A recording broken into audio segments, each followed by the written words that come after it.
En Courteville-sur-Héricourt, une petite bourgade située en Seine-Maritime. Ici, les 300 habitants profitent du bon air de la campagne normande, en toute quiétude. Mais cette tranquillité va être déchirée le mercredi 27 octobre 2004, en pleines vacances de la Toussaint. Il est 17h45 lorsqu'une habitante entend une enfant hurler à l'aide devant sa maison. Elle se précipite à l'extérieur et découvre une scène effroyable. Sa petite voisine, Marion, 10 ans, est là devant elle, très grièvement blessée. Elle était touchée au poumon par une balle de fusil de chasse, une cartouche. Elle est ensanglantée et en plus dans un état de panique effroyable. La voisine comprend immédiatement qu'il s'est passé quelque chose d'absolument terrifiant.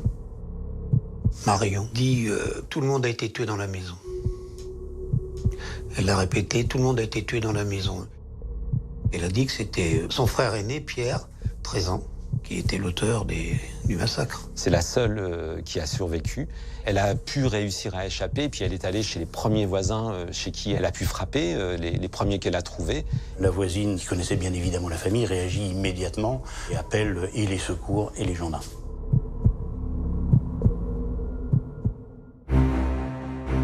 Une dizaine de minutes après l'appel de la voisine, les secours arrivent, sirène hurlante, dans le petit hameau.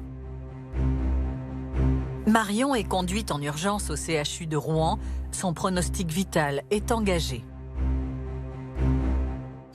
Dans le même temps, les gendarmes arrivent à leur tour à Encourteville-sur-Héricourt. Tout le dispositif se met en place et la section de recherche dirigée par le colonel Poirier-Coutancé, évidemment, arrive sur les lieux. Mes fonctions à l'époque, pour les décrire de manière extrêmement simple, j'étais le chef des gendarmes du département de la Seine-Maritime. C'est le début de l'enquête de ce fait divers hors norme, quoi. Hors norme. C'est glaçant, d'ailleurs. Dès leur arrivée, les gendarmes se rendent immédiatement au domicile de la famille de Marion afin de vérifier si les propos très inquiétants de l'enfant sont bien vrais. Son frère, Pierre, âgé de 13 ans, a-t-il vraiment exécuté toute sa famille? À peine la porte d'entrée de la maison poussée, les gendarmes découvrent effectivement une scène de crime insoutenable. Lorsqu'ils arrivent dans la demeure, le spectacle est effroyable. Enfin, le spectacle, la scène est effroyable. Quand les gendarmes rentrent, ils découvrent, proche de l'entrée, le corps du père de Pierre sans vie. Ils retrouvent un peu plus loin, en bas de l'escalier, le corps du petit frère de Pierre, Louis, âgé de 4 ans. Et puis, en faisant le tour de la maison, au sein de la salle de bain, la mère de Pierre, tendue sur le ventre, et elle également décédée. 3 cadavres, mortellement tués au fusil de chasse. Il s'agit d'un fusil de chasse avec des cartouches au plomb qui ont été tirées à une distance très courte, donc générant des blessures mortelles. À part Marion, qui, encore une fois, par miracle, a réchappé. C'est une scène de crime particulièrement dure et choquante pour les enquêteurs, en particulier avec ce jeune enfant de 4 ans, mort en bas de l'escalier. Ça donne toute la violence de la scène. Ce qui m'a tout à fait saisi quand je suis arrivé sur les lieux, et comme je crois tous les gendarmes qui ont pu intervenir dans ce cadre-là, c'est le côté tout à fait rangé, propre, bien tenu des lieux, la sérénité apparente de cette famille et le côté abominable de la scène de crime. Ce décalage nous a tous choqués et était tout à fait saisissant. Et ça interroge quand même énormément sur qu'est-ce qui a pu amener ce drame dans un environnement aussi serein en apparence. Les gendarmes fouillent les moindres recoins de la maison à la recherche de Pierre, soupçonné d'être l'auteur de ce massacre. Mais de toute évidence, il a quitté la maison avant l'arrivée des secours. Il est parti sans l'arme. L'arme a été retrouvée sur place. Donc c'était un point qui écartait d'autres éventuels homicides. Même si Pierre n'est plus armé, les gendarmes mettent rapidement en place d'importants moyens pour retrouver l'adolescent. Donc ils cherchaient à droite à gauche où ils pouvaient se cacher. le bois, les champs, etc. Donc même si c'est un petit village, on peut se cacher dans une grange, on peut se cacher dans n'importe quoi. Alors que les gendarmes sont mobilisés pour retrouver l'adolescent fugitif, la terrible nouvelle de cette tuerie familiale se répand comme une traînée de poudre. L'affaire fait très vite la une des journaux régionaux et locaux. L'actualité en Normandie est bien sûr dominée par la folie meurtrière de cet adolescent de 14 ans qui a tué ses parents et son frère. Ça s'est passé en Seine-Maritime, en Courteville-sur-Héricourt, près d'Yvetot. En Courteville, où on retrouve tout de suite en direct Stéphane Gérin. Bonjour Stéphane, vous êtes sur les lieux du drame. Que se passe-t-il à l'heure actuelle ? Bonjour Samuel, oui, je me trouve effectivement sur place, à quelques mètres de la maison où s'est déroulé le drame. Vous pouvez d'ailleurs apercevoir le toit de ce pavillon, il est juste derrière moi. Alors, d'après nos dernières informations, les corps des victimes, c'est-à-dire du père, de la mère et du petit garçon, ont été évacués et l'on a pu observer une intense activité des gendarmes sur ce lieu du drame. Nolwenn Lejeune, journaliste à France Bleu Normandie, est l'une des premières à arriver sur place. Il y a donc un seul journaliste qui est là au moment où moi j'arrive, on est deux. Tous les journalistes de la presse locale commencent à arriver. Et on est au bout d'une allée, et la maison est plus loin derrière des arbres, on ne la voit pas. Mais ce qu'on voit, c'est beaucoup de voitures de gendarmes qui passent, l'identification criminelle qui est arrivée sur les lieux. Et les gendarmes, c'était des allées et venues, un balai de voitures de gendarmerie avec les gyrophares bleus qui tournaient, les sirènes, les secours, les pompiers. C'était l'effervescence. On était bouleversés de voir une famille anéantie comme ça par un enfant de 13 ans, enfin un adolescent de 13 ans, ça fait mal, quoi. Je me demande si c'est pas un cauchemar. Et c'était pas un cauchemar. C'était quelque chose d'épouvantable. Quand c'est un adulte, c'est dur, qui commet de tels actes, mais un enfant, c'est encore plus dur à supporter. Surtout de massacrer son père, sa mère, son frère et sa sœur. C'est un désastre, quoi. Un tel fait divers, ça dépasse l'entendement. Parce que là, on est dans l'horreur. Hein. L'horreur la plus absolue. À 19h30, 2 heures après la découverte de la tuerie, les gendarmes reçoivent un appel inespéré. Au bout du fil, ils entendent la voix fluette d'un jeune garçon. Et rapidement, il donne son identité. Il s'appelle Pierre. Les gendarmes n'en reviennent pas. Il s'agit de toute évidence de l'adolescent qu'ils recherchent et qui est soupçonné d'avoir exécuté sa famille. Mais les enquêteurs gardent secret leurs soupçons de peur d'affoler l'adolescent. Ils l'écoutent alors leur livrer au téléphone d'étonnants propos.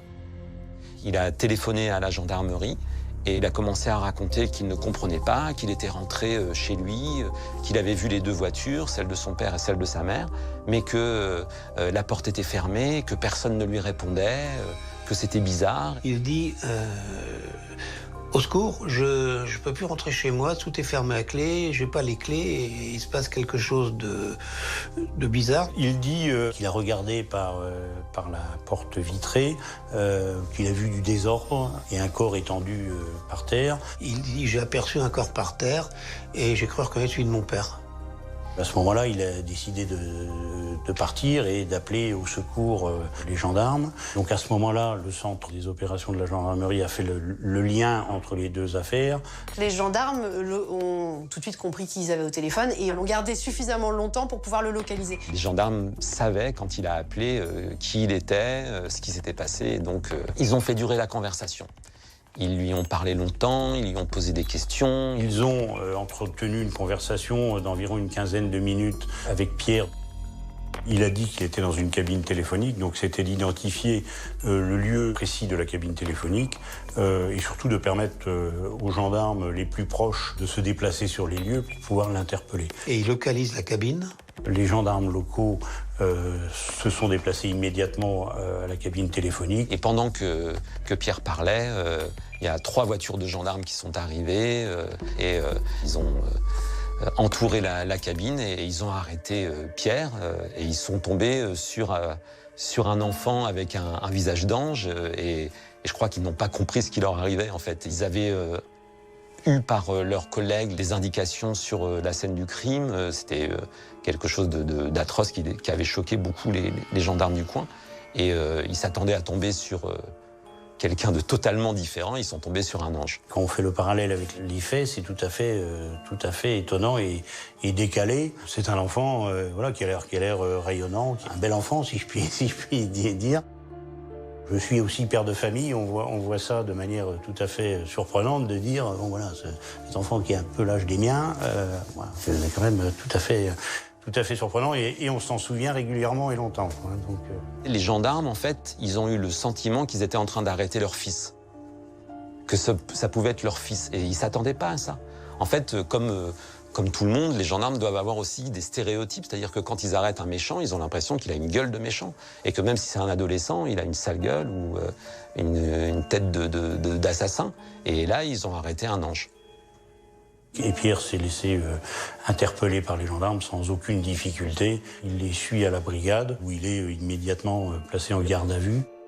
Cet individu était serein. C'est-à-dire? Calme, posé, ne manifestant aucune angoisse. Aucune émotion? Froid. Dès le début de la garde à vue, les enquêteurs confrontent Pierre aux accusations gravissimes de sa petite sœur Marion, qui a miraculeusement survécu. Coincé, l'adolescent ne résiste pas longtemps. Il va reconnaître que c'est lui, vu que de toute façon la petite sœur s'est échappée. Il est passé aux aveux très vite en fait. Il reconnaît que c'est lui qui a tué papa, maman, son petit frère Louis et qui a failli tuer sa petite sœur Marion. Il le reconnaît. Pierre va alors livrer en détail aux enquêteurs comment il a décimé toute sa famille quelques heures plus tôt. Il n'est pas du tout perturbé et il se livre de manière assez aisée et facile pour décrire l'ensemble de sa journée. C'est un mercredi, il est chez lui, sa sœur est à la piscine, sa maman est partie faire les courses avec son petit frère et son père travaille. Donc il est tout seul à la maison, il a une rédaction de français à faire. Il était en train de faire une rédaction et en même temps, il regardait Shrek. Il met un dessin animé qui s'appelle Shrek. C'est pas un dessin animé violent ni agressif pour un jeune, non. C'est un dessin animé enfantin, sans scène dure à supporter. C'est un dessin animé que tout le monde peut regarder. Il écrivait, il était sur son canapé devant la télé. Et d'un seul coup, il dit, j'ai eu l'idée de tuer mes parents, mon père et ma mère, comme ça.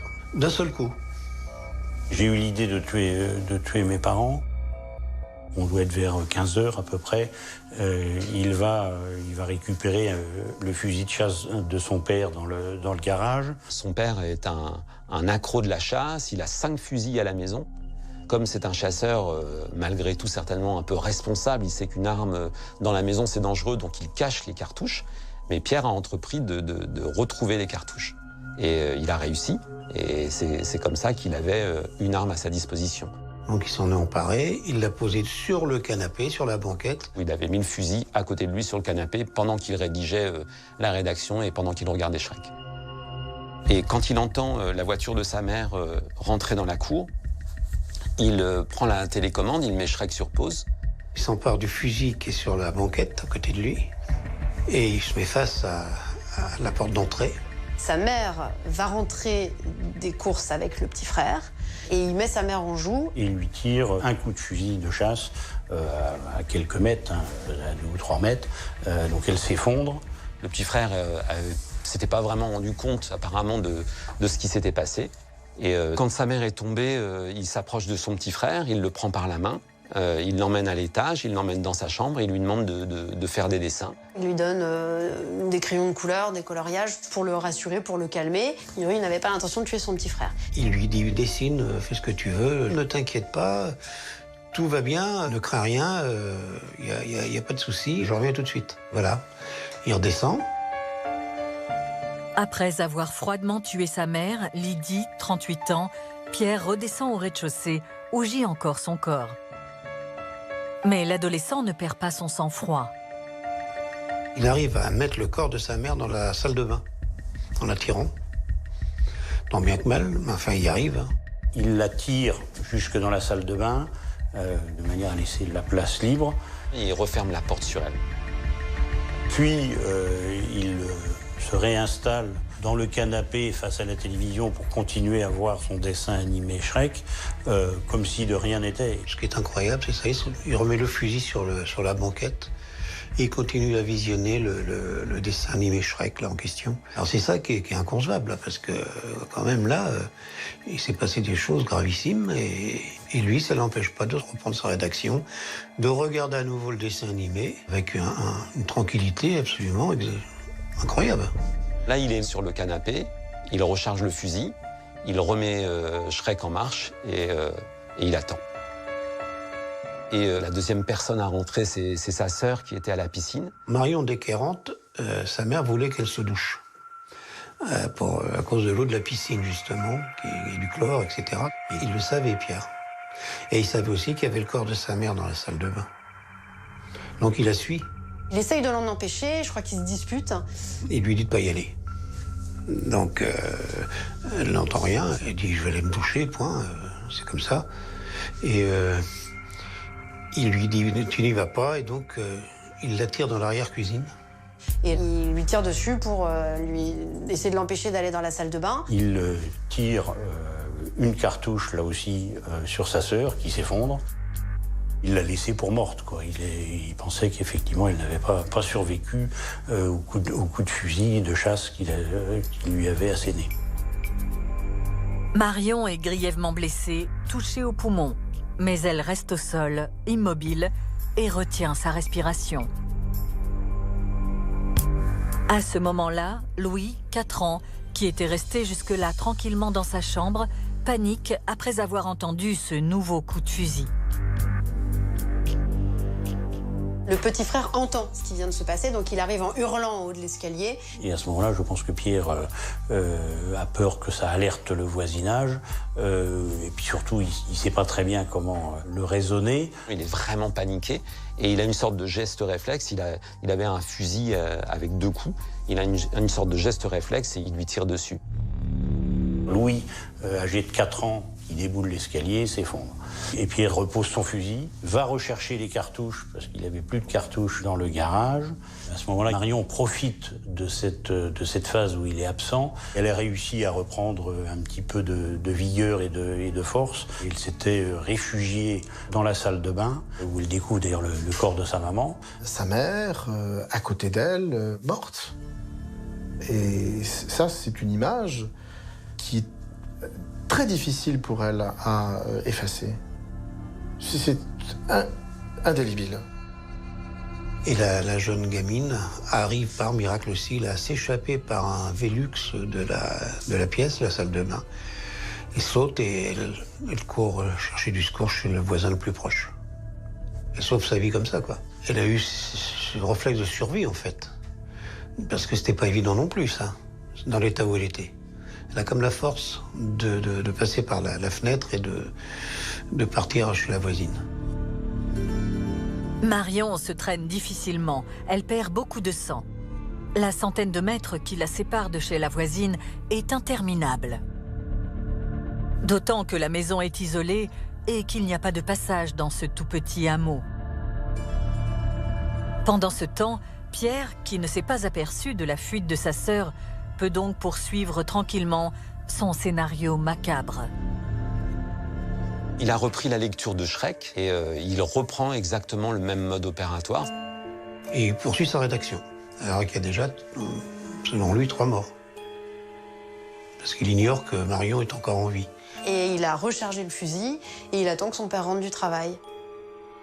Et quand son père arrive, il éteint le dessin animé, je crois qu'il doit être 17h30. Et là, il le met en joue. Quand son père arrive, il tire 2 coups de fusil.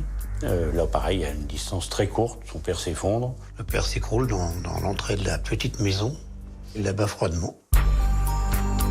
En l'espace de 2h30, Pierre vient de tirer froidement à coups de fusil sur les 4 membres de sa famille. Sa mère, Lydie, 38 ans. Sa sœur, Marion, 10 ans. Son petit frère, Louis, 4 ans. Et son père, Thierry, 39 ans. Mais l'adolescent de 13 ans n'est toujours pas déstabilisé par son massacre. C'est encore avec beaucoup de sang-froid qu'il va chercher un sac à dos. Il fouille dans les affaires de sa mère pour essayer de trouver un peu d'argent en se disant qu'il allait peut-être faire une cavale et qu'il allait lui falloir quelques moyens. Il prend le carnet de chèques de sa mère et il s'enfuit. Et puis quand il a trouvé tout ce qu'il lui fallait pour partir dans cette cavale, il ferme la porte consciencieusement et il s'en va. Donc, il part de chez lui, il jette les clés dans la piscine et il prend son vélo. Il parcourt une quinzaine de kilomètres, comme ça, à vélo, dans la campagne. Quand Pierre a quitté la maison, il avait des plans qui n'étaient pas forcément très précis. Et puis, au bout d'un moment, il a dû se demander ce qu'il allait faire. Il s'est dit qu'il n'allait pas pouvoir, comme ça, partir loin, faire du vélo longtemps. Et il aperçoit une cabine de téléphone. Là, il a l'idée d'appeler la gendarmerie. Là, il commence à perdre son sang-froid, je pense. Il s'est dit qu'il allait appeler les gendarmes pour leur dire qu'il s'était passé quelque chose de bizarre chez lui. Donc c'est ce qu'il a fait. Il a téléphoné à la gendarmerie. Pierre pensait ainsi duper les gendarmes. Mais c'est grâce à cet appel téléphonique et au savoir-faire des enquêteurs qu'il a finalement pu être localisé et interpellé. En écoutant les aveux glaçants de l'adolescent, les gendarmes sont sidérés par le sang-froid meurtrier dont il a fait preuve, malgré son très jeune âge. Tirer comme ça de sang-froid, avec un fusil de chasse, c'est comme une arme assez lourde. C'est pas un pistolet. Il n'a pas tremblé, hein. Il n'a pas tremblé pour tirer. Il n'a pas raté sa cible. Or, je ne sais pas si vous avez essayé de tenir un fusil de chasse. C'est pas évident. Parce que la détonation, ça bouge. Vous avez le mouvement de recul du fusil. Lui, il n'a pas tremblé. Il a touché où il fallait, sans viser, à bout portant presque, enfin à 3 mètres. Son père était amateur de chasse et il emmenait le fiston à la chasse avec lui. Donc il connaissait le maniement d'un fusil de chasse. Son papa l'avait à plusieurs reprises fait utiliser son fusil dans ce cadre-là. Voilà, donc il était relativement familier des armes de chasse, ce qui explique tristement son aisance à l'occasion des faits. Ce qui se passe dans son cerveau, dans sa tête, dans son âme, est inconcevable. Comment comprendre qu'on passe en une seconde, une minute, du tueur le plus froid à l'adolescent qui continue à étudier et qui regarde un film à la télé. Il est maître de ses nerfs. Un adulte, d'ailleurs, n'aurait peut-être même pas pu faire ça. Il ne panique jamais. C'est la partie que je trouve tout à fait étonnant pour un enfant. Il ne panique jamais. Il continue, il ne panique jamais. C'est ce qu'il y a de plus glaçant, effectivement, dans toute cette histoire, c'est qu'à chaque fois, il reprend sa position, il reprend le même cérémonial, il charge de nouveau l'arme, il relance Shrek, il écrit de nouveau sa rédaction, et comme si, en fait, tout était huilé, prévu, et que rien ne pouvait l'arrêter. On est face à un drame absolument abominable, un double parricide, tuer son petit frère, blesser grièvement sa petite sœur, en tout cas laisser pour morte. Et tout ça fait avec un détachement et une légèreté. C'était hallucinant. Il était en train de faire sa rédaction, il regardait un dessin animé et il tuait sa famille tout en remettant son dessin animé. Une fois qu'il avait tué un membre de sa famille, il rallumait son dessin animé, il continuait à faire sa rédaction. Voilà, on était tous sidérés quand on a appris les circonstances dans lesquelles tout ça s'est passé. Cette alternance d'extrême violence et de sérénité d'un enfant qui regarde un dessin animé est quelque chose de particulièrement étonnant. Et choquant. Entre l'arrivée de la maman vers 15h qui rentre des courses avec le petit frère et l'arrivée du père à 17h30, il va donc se passer 2h30 durant lesquelles il abat froidement un par un les membres de sa famille. La plage horaire est quand même assez longue entre le premier fait et le dernier, ce qui aurait pu lui laisser le temps de la réflexion, de la prise de conscience de ce qu'il avait fait. Même face aux gendarmes, Pierre ne semble toujours pas perturbé. Il affirme qu'il ne comprend pas son geste terrible et répète « Je faisais mes devoirs et j'ai soudain eu l'idée de tuer mes parents ». Mais malgré l'horreur de ce qu'il a commis, il affiche encore en garde à vue une décontraction sidérante. Un jeune adolescent qui a l'air très à l'aise, qui affiche une certaine sérénité et qui expliquait un peu comme s'il racontait une histoire, mais de manière étonnamment détendue. Et sans émotion apparente, il ne tient à aucun moment des propos incohérents. Il a des propos construits dans un français parfait, sans être très élaboré, mais dans un français parfait. Pierre avait un côté charmeur. Et donc ce côté charmeur, cette façon de s'exprimer très correctement, cette intelligence justement qu'il a des gens, faisait que tous ont été très choqués d'avoir affaire à un criminel de cet aspect-là. C'est-à-dire qu'il y avait vraiment une dichotomie entre l'apparence de ce jeune garçon mignon, intelligent, qui parle bien, et puis des faits dont on avait connaissance. Puis un autre point qui m'a marqué aussi, c'est un moment, il a un temps de repos assez long et il est mis en cellule pendant la nuit, une partie de la nuit. Le matin tôt, les enquêteurs le réveillent, reprennent les auditions et lui posent la question s'il a bien dormi. Il répond oui, j'ai très bien dormi. Donc voilà, ça fait aussi partie des choses qui m'ont un peu marqué, parce que, compte tenu des faits, voilà, on pouvait s'attendre à ce qu'il passe quelques moments un peu plus agités. Afin de comprendre ce qui a pu pousser cet adolescent, apparemment normal, à commettre l'irréparable, les gendarmes se plongent dans la vie de cette famille. Peut-être y trouveront-ils un début d'explication? Le papa, Thierry, chaudronnier de métier, un homme consciencieux, il avait une vie professionnelle très bien remplie. Il faut savoir qu'il partait très très tôt le matin au boulot, très très tôt, et il comptait pas ses heures. Le papa de Pierre travaillait dans une usine où il était chef d'équipe, quelqu'un de très posé et pondéré, quelqu'un de très apprécié de ses collègues de travail. Un père travailleur, rigoureux dans son travail, rigoureux dans l'éducation de ses enfants, soucieux de l'éducation et du bien-être de ses enfants. Et la maman, elle, s'occupait de la famille, à la maison, les repas, le linge, enfin ce que fait une maman, quoi, quand les mères au foyer. Elle s'occupait de ses enfants, elle avait travaillé, elle ne travaillait plus. Elle a arrêté de travailler au 3e enfant. C'est-à-dire que pour le petit frère de Pierre, elle s'est arrêtée de travailler. Comme elle avait 3e enfant, elle avait dit bon, j'arrête pour les élever. Bon, elle faisait tous les vêtements de ses enfants, elle faisait les yaourts, elle faisait la peinture, elle faisait tout. Elle était très impliquée dans la vie de... Très. Ah oui, très. Alors sa mère, Lydie, rigolait pas. Elle était pas méchante, mais l'éducation, ça comptait. Hein. Une mère très présente au foyer, s'occupant du plus petit jusqu'au plus âgé. C'était une famille qui s'entendait très bien et ils étaient très proches. C'était une vie extrêmement simple, honnête, une famille honorable, respectée, qui était bien considérée dans la commune. Des gens qui étaient d'excellente renommée dans le village. Des gens gentils, ils étaient très bien intégrés dans la vie associative, les voisins les connaissaient. Enfin, une jolie famille, une chouette famille, avec 3 enfants mignons. C'est ce qu'on appelle une famille sans problème, quoi. C'est-à-dire une famille qui en plus a un confort de vie assez intéressant, parce qu'ils ont acquis leur maison, ils ne sont pas locataires. Donc ils ont chacun leur voiture. Ce sont des gens qui ont une vie confortable. C'est un drame qui est d'autant plus incompréhensible que c'est une famille qui était parfaitement respectable, avec des principes éducatifs. Une famille très bien, parfaitement unie aux yeux de tout le monde, dans la famille ou à l'extérieur de la famille. C'était une famille qui n'avait pas de problème. Pourquoi? Pourquoi un tel drame? Ça a été tellement soudain, ça a été tellement inexpliqué, ça a été tellement imperceptible. Il n'y avait aucun signe avant-coureur. Il n'y avait rien qui permettait de dire que ce drame allait arriver. Les gendarmes ne sont guère avancés. Rien dans la vie de cette famille ne leur permet de comprendre ce terrible drame. Ils fouillent alors la vie de Pierre afin de cerner la personnalité de cet adolescent devenu criminel. Pierre était élève en 3e, c'est un bon élève. C'est un garçon qui était brillant à l'école, d'une intelligence très vive.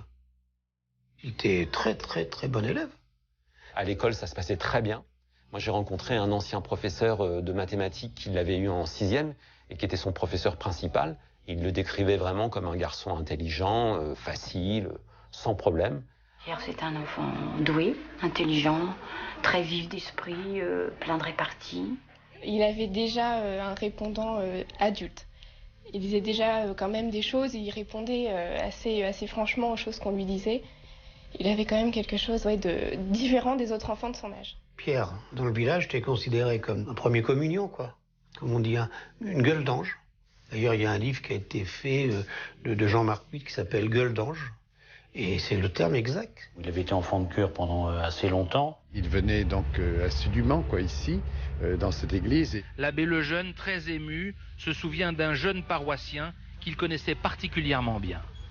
Cet enfant, voyez-vous, était comme un enfant de son temps, un enfant comme tous les autres enfants. Rien n'apparemment laissait prévoir un tel événement. Il pratiquait le football dans un club local où il était très bon camarade, ayant des copains sans difficulté particulière. C'était un gars qui jouait pour le plaisir de jouer, qui prenait plaisir, et puis il plaisantait, s'il faisait une toile, il s'en amusait, il s'énervait pas, il n'aurait jamais taclé un adversaire parce qu'il en aurait été malade. Et chez lui, il manquait de rien, ses parents étaient charmants, même son père venait de temps en temps le voir parce que alors qu'il n'était pas très sportif, le père, pour faire plaisir à Pierre. Donc ça veut dire que tout allait bien, quoi, et aucun problème. Alors là, on comprend vraiment pas ce qui s'est passé. C'est pour ça qu'on tombe vraiment des nues, on se demande ce qui a pu se passer, quoi, d'un seul coup, comme ça. C'est brutal, incroyable, quoi. Tous les témoignages, à la fois du corps enseignant, à la fois des gens du foot, de son entourage, ont toujours dit que c'était un enfant très poli, très bien élevé, qui était attentif à la politesse de bon usage. Poli, très poli, jamais un mot de travers, jamais un dérapage. Le gosse parfait, presque. C'était un petit modèle. Certaines mères disaient à leur fiston, prends exemple sur Pierre, voilà un gars bien. C'est le gamin super. Si on fait l'abstraction de ce fait innommable, ce qui est absolument terrifiant, il était ça. On m'a raconté que c'était un petit gamin blond, avec ce qu'on dit un visage d'ange, donc pas du tout l'image qu'on pourrait se faire de quelqu'un qui va tuer toute sa famille, vraiment pas. Ça contredisait tous les clichés qu'on peut avoir justement sur les enfants criminels. On leur prêtait souvent une vie isolée, on les imaginait enfermés dans leur chambre à jouer sur des jeux vidéo, et lui c'était tout le contraire. Il est passé en 2 heures d'un gamin ordinaire, normal, à un meurtrier épouvantable. Pourquoi est-ce qu'un adolescent va basculer comme ça alors qu'on n'a rien pu soupçonner chez lui? Ce basculement dans l'horreur est complètement inimaginable et pose vraiment question. Qu'est-ce qui se passe dans sa tête d'adolescent pour passer à l'acte comme ça? Enfin, ça a quand même un côté terrifiant, de ce basculement dans l'horreur. Ce qui rend tout à fait singulier cette affaire, c'est le jeune âge de l'auteur, 13 ans et demi, qui décime toute une famille. Comment une telle histoire ne peut pas interpeller? L'âge de l'auteur était jeune. Comment on peut en arriver à être un jeune criminel? Les enquêteurs n'ont rien trouvé dans la vie de Pierre qui puisse expliquer son passage à l'acte. D'autant que l'adolescent qu'ils ont face à eux a toute sa tête. Il ne semble pas sous l'emprise d'une bouffée délirante. Alors, en garde à vue, les enquêteurs le pressent de questions et l'interrogent encore et encore afin de comprendre comment il a pu ainsi donner la mort à toute sa famille. Et là, le mineur lâche un mobile ubuesque. La seule explication qu'il a fournie, qui est évidemment complètement bancale, c'est que sa mère voulait le priver de foot et de son magazine préféré de football. Et aussi qu'il recevait de sa part des brimades intolérables. Il avait le sentiment d'être puni par sa maman. Donc sa maman l'avait grondé parce qu'il n'avait pas fait son lit. Sa maman n'avait pas voulu lui acheter un magazine France Foot. Sa maman l'avait tapé avec une mouvette. Donc une mouvette, c'est en patois du pays de Caux, une cuillère en bois. En garde à vue, effectivement, à plusieurs reprises, il explique la difficulté de ses relations avec sa maman. Et donc il avait envisagé une fugue, il avait envisagé de casser un certain nombre d'objets auxquels ses parents étaient attachés pour leur faire du mal, quoi. Et à un moment, il emploie un terme terrible. Il dit, bon, et puis à un moment, j'ai décidé de mettre en œuvre une solution radicale. Voilà, donc ce qui montre toute sa détermination. Et donc pour tous ces faits qui peuvent paraître mais complètement dérisoires, il s'était mis en tête de tuer sa mère. Et donc c'était devenu une idée fixe. Il ne pouvait plus vivre en sachant que sa mère était vivante. Il fallait qu'il tue sa mère, il fallait qu'il supprime sa mère. Dans son audition de garde à vue, il parle essentiellement du fait qu'il en veut à sa maman, mais qu'il a peur de son papa, de la réaction de son papa, si son papa découvre le corps sans vie de sa maman.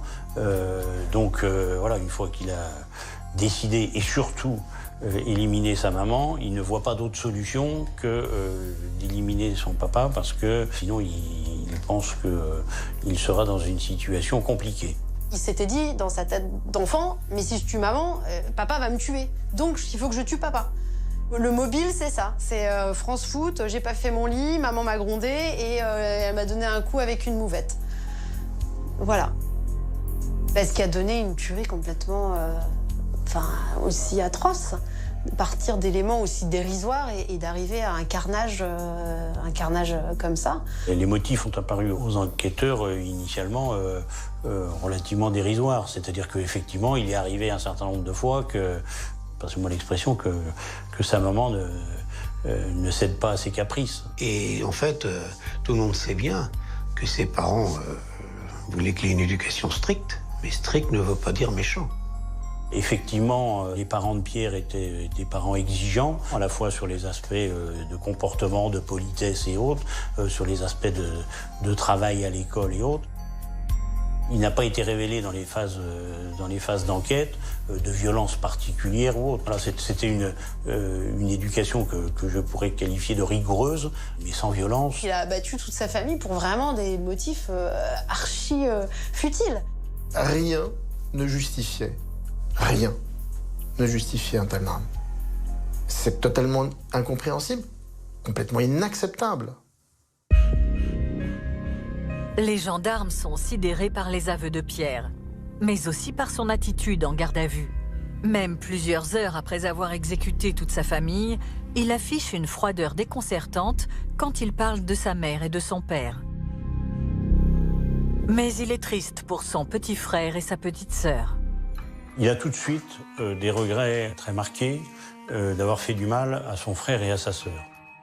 Il dit très clairement qu'il ne voulait pas s'attaquer à son frère et à sa sœur et qu'il l'a fait parce que les circonstances l'avaient contraint à le faire. Il le dit pour Louis, et surtout pour Louis, mais aussi pour Marion. Mais surtout pour lui, parce que Louis est mort.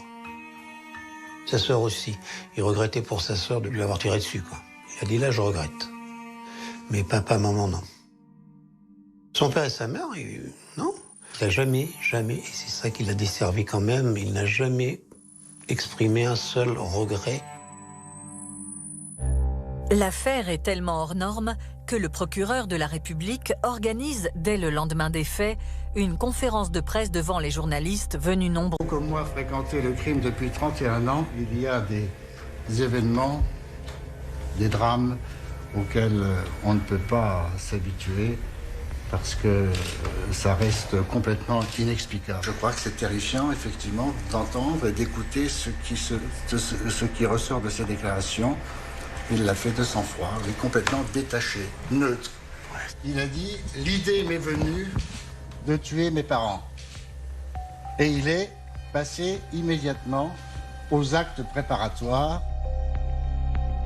Au bout de 48 heures de garde à vue, Pierre est mis en examen pour ce double parricide, le meurtre de son petit frère Louis et la tentative de meurtre sur sa petite sœur Marion.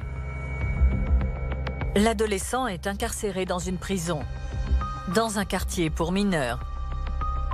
Je suis allé le voir tout à l'heure dans l'attente gardée du tribunal pour lui expliquer ce qui allait se passer à partir d'aujourd'hui, pour lui donner des nouvelles de sa petite sœur notamment. Et il a été, à ce moment-là, il a retenu ses larmes. Depuis le début de cette affaire, la personnalité de Pierre désarçonne les enquêteurs et le juge d'instruction. Alors, pour comprendre à qui ils ont affaire, des expertises psychologiques et psychiatriques sont immédiatement ordonnées. Le docteur Michel Guéda est expert psychiatre, spécialiste des enfants et des adolescents. Il n'a pas été mandaté dans cette affaire, mais à notre demande, il a travaillé sur le dossier. Il peut ainsi nous éclairer sur la personnalité de l'adolescent. C'est un garçon qui présente une estime de soi très importante. Enfin, c'est bien d'avoir une estime de soi, mais celle-ci, elle apparaît quand même tout à fait disproportionnée. C'est-à-dire le fait de recevoir un coup de cuillère en bois de sa mère sans qu'il y ait véritablement une blessure quelconque, c'est vécu comme quelque chose d'absolument gravissime. C'est-à-dire une blessure à son honneur, à sa fierté tout à fait importante. Selon l'expert psychiatre, Pierre est un adolescent à l'ego surdimensionné, un trait de sa personnalité qui est encore très présent, même en détention, notamment dans le cadre de sa scolarité. En détention, la moyenne des jeunes détenus qui suivent des cours est assez faible, donc on donne des tâches relativement simples et on ne personnalise pas toujours comme il le faudrait d'emblée le niveau. Donc on lui a donné des travaux à faire de CM2 alors qu'il était en 3e antérieurement. Et il les a jetés avec mépris. Bon, ça donne un petit peu une idée de son fonctionnement mental. Il était toujours avec une certaine prétention par rapport à ses capacités, à sa suffisance. Pierre était quelqu'un qui était assez sûr de ses capacités, il savait qu'il était intelligent, il avait aussi pas mal de mépris pour sa famille, mais pas sa famille proche, pas sa famille monocellulaire, enfin pas le premier cercle, mais pour les gens qui l'entouraient, les oncles, les tantes, qui les trouvaient un peu bouseux, et ça lui déplaisait beaucoup. J'ai utilisé le terme d'hypertrophie du moi, c'est-à-dire d'un orgueil, pour parler en termes simples, c'est-à-dire le moi, un peu, c'est-à-dire se poser en tant qu'individu seul et unique. Enfin, c'est les gens qui sont contents de leur nombril, ils se trouvent, enfin, je caricature, se trouvent magnifiques tels qu'ils sont et indemnes de défauts, et que les défauts viennent des autres. Est-ce que les autres, on leur prête finalement peu d'intérêt, hein? Parce que dans un cas comme ça, on voit bien qu'il n'y a pas, il ne se met pas à la place des victimes. C'est ses parents, mais il ne se met pas à la place des victimes. Il ne se dit pas, si je leur tire dessus, vont-ils souffrir, ou peut-être qu'ils ont une vie à mener. Après tout, on fonctionne difficilement ensemble, entre parents et enfants, mais ma foi, ils ont le droit de vivre. Le docteur Michel Guéda s'est également intéressé au mode opératoire de Pierre lorsqu'il a abattu froidement les membres de sa famille. L'histoire du fait qu'entre deux coups de fusil, il regardait un film d'animation, Shrek, ça donne l'impression d'un cynisme particulièrement important. Vous vous rendez compte, entre deux coups de fusil où on tue ses parents et son frère et qu'on blesse gravement sa sœur, on rebranche le magnétoscope pour regarder la suite du film, ça fait quand même quelqu'un qui est particulièrement odieux. D'un autre côté, on pourrait se dire que ce contact avec l'imaginaire à travers ces histoires de Shrek est indispensable pour qu'il poursuive son activité meurtrière qui a duré un certain temps. Ce support imaginaire était indispensable pour qu'il ne reprenne pas contact avec le réel entre deux coups de fusil. Parce que s'il était resté sans stimulation extérieure, il est possible qu'il ait réfléchi entre les coups de fusil à ce qu'il était en train de faire et que ça aurait empêché qu'il poursuive son activité criminelle. Dans les films d'animation, l'imaginaire se confond avec le réel et c'est ça qui plaît. Mais dans ce cas-là, c'est assorti d'une réalité criminelle. À la fin de leur rapport, les experts psychiatres et psychologues qui ont examiné Pierre doivent considérer si l'adolescent est responsable ou pas de ses actes criminels. Il a énoncé des situations de maltraitance qui paraissent tout à fait insignifiantes par rapport à ce qu'il a fait. C'est-à-dire le fait que sa mère lui ait donné quelques coups de cuillère en bois sur la tête, ça ne semble pas justifier l'extinction de la famille. Alors chez l'adulte, on dirait qu'il présente une personnalité sensitive, c'est-à-dire sensitive, c'est parfois un euphémisme qu'on utilise pour désigner les personnalités paranoïaques. Qu'on retrouve chez lui, c'est-à-dire l'idée d'une certaine persécution, très susceptible, se sentent attaqués pour pas grand-chose, donc ils ont un contact qui tourne facilement au vinaigre quand on est dans leur proximité. L'utilisation de caractères sensitifs ou de traits sensitifs de la personnalité représente une particularité de caractère qui ne constitue pas en soi-même une pathologie mentale. Il n'y a pas d'abolition du discernement dans ce cas. Il n'a pas été déresponsabilisé sur le plan psychiatrique parce qu'il avait aussi quand même une adaptation à la vie quotidienne qui, dans d'autres circonstances, était tout à fait positive et qui n'était pas en rupture de camarades ni en rupture d'école. 3 experts psychologues, psychiatres ont dû l'examiner et aucun n'a trouvé qu'il avait un trouble du discernement ou une abolition partielle, c'est-à-dire éphémère du discernement au moment des faits. Il n'y a pas d'aliénation, il n'y a pas de folie, il n'y a pas de dépression, il n'y a pas de maladie mentale. Non, il est en pleine possession de ses facultés. C'est la conscience de commettre quelque chose de punissable, quelque chose de mal. Et là, cette conscience, en l'espèce, elle était bien présente. Et c'est pour ça que sa culpabilité a été retenue. Il n'y avait rien dans les rapports d'experts qui pouvait le dédouaner en quoi que ce soit. Moi, ce qui m'a intéressé dans cette personnalité, c'est justement que ça me permettait d'évoquer une thèse qui est qu'on est tous des criminels potentiels. On est très nombreux à avoir déjà eu envie de tuer quelqu'un, mais on a tous, ou presque tous, des verrous qui fonctionnent très très bien, qui sont construits depuis notre enfance et tout ça. Et je pense que dans certains cas, les verrous dysfonctionnent.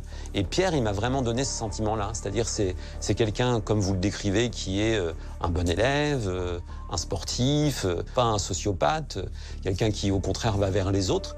Mais il a un problème et au lieu de le résoudre comme la majorité des gens le résoudrait, lui, il va tout de suite aux extrêmes et il n'a pas le verrou qui l'empêche d'agir de cette façon-là. Dans leurs conclusions, les experts psychiatres et psychologues sont formels. Pierre est responsable de ses actes. Il avait parfaitement conscience de ce qu'il faisait au moment où il l'a fait, que par conséquent, il était responsable et qu'il devait rendre des comptes à la justice sur ses crimes. Le mineur peut donc être jugé. À la fin de l'instruction, Pierre est poursuivi pour assassinat et non pour meurtre. La peine encourue est donc beaucoup plus lourde car il avait tout prémédité. On ne peut pas d'assassinat parce que il a le fusil qui est là, les cartouches sont là. Tout est préparé. Donc il connaît les heures d'arrivée du père, de la mère, de la sœur. Et il a attendu que chacun rentre tour à tour pour commettre ce terrible assassinat. Il y avait quelque chose de très très préparé dans la tête de cet adolescent, c'est-à-dire que tout était huilé. C'est-à-dire qu'il avait vraiment anticipé les choses, il avait préparé les cartouches, il avait préparé le fusil et qu'il y avait une grande détermination dans ce qu'il a fait. Le procès de Pierre s'est ouvert le 24 novembre 2005 devant le tribunal pour enfants de Rouen. Il se déroule à huis clos en raison de sa minorité au moment des faits. Nous sommes un peu plus d'1 an après la tuerie. L'adolescent a désormais 15 ans. Et pour lui, l'enjeu est de taille. Il risque une lourde condamnation. Quand Pierre arrive à l'audience aujourd'hui, c'est pour entendre les 2 experts venus répéter, affiner ce qu'ils décrivaient dans leur rapport rendu en mai dernier. Non, Pierre n'est pas fou. Pierre a tué 3 des membres de sa famille, dont un mineur. Au procès, qu'est-ce que voulez-vous plaider? L'instant de folie, manque de chance, les experts disent le contraire. Les brimades, personne n'y croit. Et les maltraitances, il n'y en a pas. Tout plaide contre lui. Il n'est pas fou. Il y a préméditation. Et en plus, il s'attaque à son petit frère et à sa petite sœur. En plus. Ce qui est quand même aggravant. Pour des faits de cette nature, la peine qui pouvait être encourue par un majeur, c'est la perpétuité. Il n'est pas possible d'être prononcée pour un mineur de cet âge-là au moment des faits. Et donc la peine maximale qui était encourue, c'était 20 ans. Compte tenu de ce qu'on appelle l'excuse de minorité. Le ministère public a estimé que le maximum devait être demandé au tribunal compte tenu de la gravité de ces 4 crimes. C'est très difficile, je suis bien d'accord avec vous, demander le maximum contre un mineur de 15 ans, c'est très difficile. Mais le ministère public doit faire son devoir. Lors de ce procès, il y a un témoignage très attendu. C'est celui de Marion, la petite sœur de Pierre, âgée de 10 ans au moment des faits. Elle est la seule rescapée de cette tuerie familiale.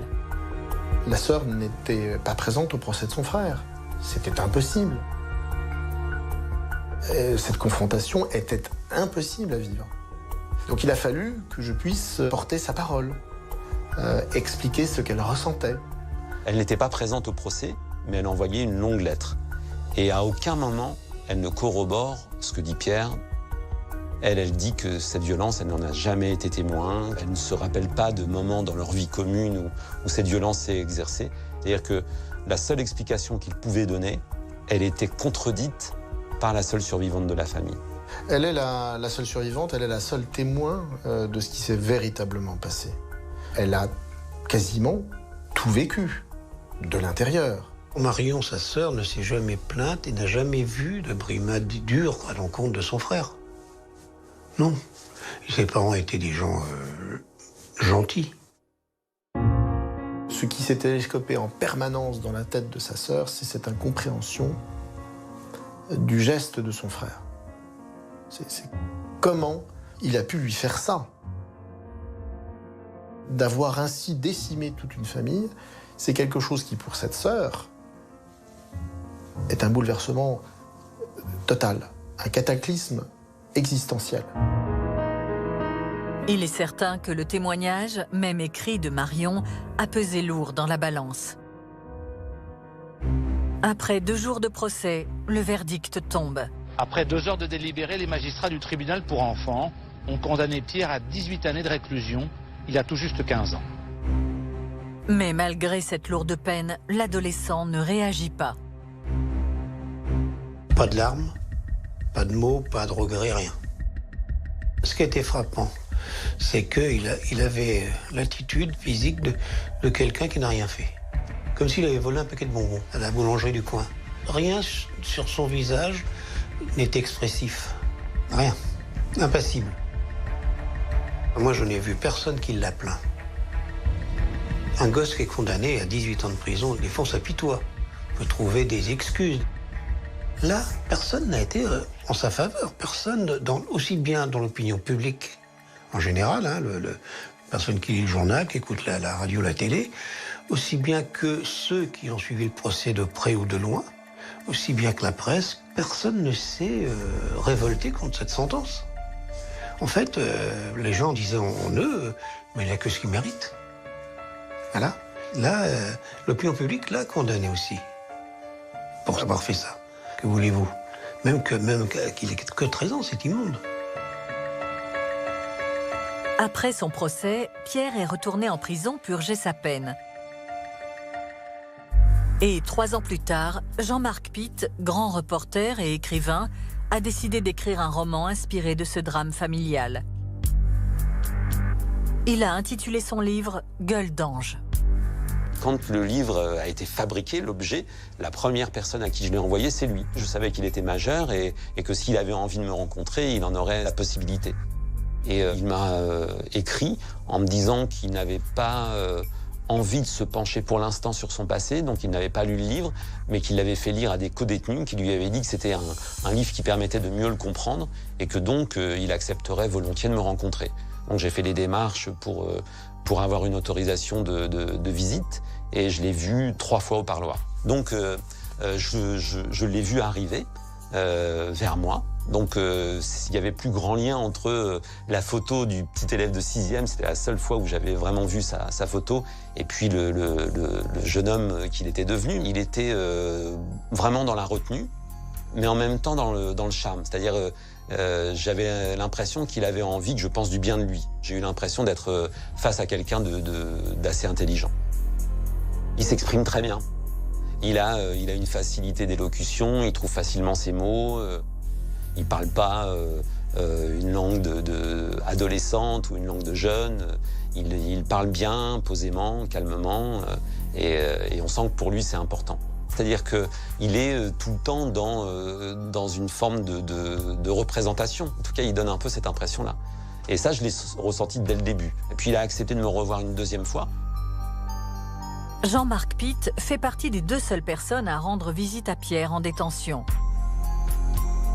L'adolescent reçoit également la visite au parloir de son ancien professeur de mathématiques, touché par le destin criminel de ce mineur. En revanche, toute sa famille a coupé les ponts avec lui. Au cours des visites que je lui ai rendues, Pierre ne m'a jamais donné le sentiment de vouloir apparaître comme une victime. Jamais. Il était en rupture avec les gens de sa famille au sens large, mais ça semblait pas le détruire. Il n'y avait jamais la moindre plainte, justement, sur le fait d'être seul au monde. Moi, j'ai eu le sentiment que c'était quelqu'un qui avait une forte capacité d'adaptation. Il ne se plaignait pas, par exemple, de la prison. Il ne se plaignait pas d'avoir pris 18 ans. Il ne se sentait pas enfermé. Ça, c'est quelque chose qu'il a évoqué. C'est-à-dire qu'en fait, lui, ce qu'il affirmait, c'est qu'il se sentait enfermé dans son cercle familial. Et donc, à partir du moment où il a réussi à tuer ses parents, il se sentait d'une certaine façon libéré. Il se sentait plus libre en prison qu'au sein de sa famille. Il ne donnait pas l'impression d'être victime de sa vie et de ses actes. C'est-à-dire ce qu'il avait commis, ça n'avait pas l'air de le terrasser. D'ailleurs, même plusieurs années après ce qu'il a commis, Pierre, qui est pourtant devenu un jeune adulte, n'exprime toujours aucun regret d'avoir assassiné ses parents. Il m'a très rapidement dit qu'il n'avait jamais regretté d'avoir tué ses parents. Il est vraiment dans la situation de quelqu'un qui estime qu'il a été maltraité par eux. Maltraité sûrement aussi par rapport à ce qu'il considère comme ce qu'on lui devait. Moi, il m'a donné l'impression d'avoir une haute idée de lui-même. Il avait l'impression d'être quelqu'un de bien et que ses parents auraient dû être conscients de ça. Il a confirmé le côté très exigeant de sa mère, très froid. Il avait, je pense, comme beaucoup de petits garçons, envie de plaire à sa maman. Et il a tout fait pour ça. C'est-à-dire que les bons résultats scolaires, le fait d'être un garçon mignon, le fait d'être bon au foot, le fait de devenir enfant de cœur, tout ça faisait qu'il avait l'impression de faire ce qu'il fallait pour que sa mère soit satisfaite de lui. Et elle semblait ne jamais être satisfaite. Et comme il se sentait plutôt déprécié par le regard de ses parents, il en voulait beaucoup. Mais qu'en revanche, il ne comprenait absolument pas pourquoi il avait tiré sur sa sœur. Et en ce qui concernait son petit frère, ça le travaillait beaucoup. Il s'en voulait énormément d'avoir eu ce qu'il décrivait comme un geste réflexe pour lui tirer dessus, et ça, il s'en voulait beaucoup. Il disait que ça pouvait même le hanter, le meurtre de son frère, la nuit. Il avait fait quelque chose d'irrémédiable, mais pas sur ses parents. En détention, Pierre est redevenu l'élève brillant qu'il était avant de devenir un adolescent criminel. Il a passé son baccalauréat avec succès en prison. Il avait réussi à avoir le bac en temps et en heure, à 18 ans, sans retard. Il a pu obtenir son baccalauréat, ce qui est quand même exceptionnel en détention, parce que même s'il y a l'enseignement qui est fourni, il y a des conditions de suivi qui sont difficiles, et puis l'atmosphère n'est pas trop à suivre des études non plus, donc c'est assez rare qu'on arrive à un tel résultat dans le cadre carcéral. Aujourd'hui, près de 18 ans après la tuerie, Pierre a purgé sa peine. Il a reconstruit sa vie, libre, quelque part en France. Désormais, son histoire lui appartient. Pour sa petite sœur, malgré le temps qui a passé, les cicatrices sont toujours douloureuses. Il n'y a pas que les traces physiques qu'elle a encore en elle, puisqu'elle porte les impacts des plombs qui sont en elle. Il y a surtout et aussi des traces psychologiques qui ne peuvent pas être effacées. Le corps se reconstruit comme il le peut. Les cicatrices, elles se referment, mais il y en a qui ne se referment jamais. Ce sont les cicatrices de l'âme. Moi, je la plains, la gamine, là. Vous vous rendez compte comment oublier ça? C'est une page de son histoire qui est tellement lourde à tourner. Moi, je ne cherche qu'une seule chose, et je voudrais une seule chose pour elle, c'est qu'elle soit tranquille, qu'elle reconstruise sa vie, qu'elle fonde sa propre famille, qu'elle ait un métier qui lui plaise et qu'elle soit heureuse. Moi, je ne souhaite qu'une seule chose, c'est qu'elle soit heureuse.